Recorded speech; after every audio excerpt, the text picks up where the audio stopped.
দূরপাল্লার ক্ষেপণাস্ত্র নিয়ে কি কথা হলো বাইডেন স্টামারের?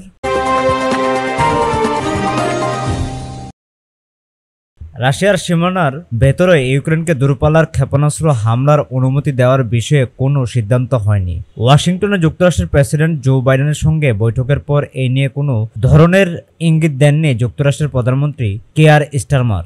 স্থানীয় সময় গতকাল শুক্রবার সন্ধ্যায় বৈঠক করেন জো বাইডেন ও কেয়ার স্টারমার। দূরপাল্লার স্টর্ম শ্যাডো ক্ষেপণাস্ত্র দিয়ে রাশিয়ায় হামলার বিষয়ে বাইডেনকে রাজি করানোর প্রচেষ্টা সম্পর্কে জানতে চাইলে স্টারমার বলেন, তারা দুজন দীর্ঘ ও ফলপ্রসূ আলোচনা করেছেন। প্রত্যাশা অনুযায়ী ইউক্রেন, মধ্যপ্রাচ্য ও এশীয় প্রশান্ত মহাসাগরীয় অঞ্চল নিয়েও আলোচনা হয়েছে।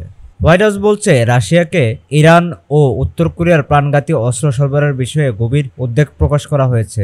এর আগে রাশিয়ার ভূখণ্ডে দূরপাল্লার ক্ষেপণাস্ত্র হামলা চালাতে ইউক্রেনকে কোনো ধরনের অনুমতি না দেওয়ার বিষয়ে পশ্চিমা দেশগুলোকে হুঁশিয়ারি দিয়েছেন রুশ প্রেসিডেন্ট ভ্লাদিমির পুতিন।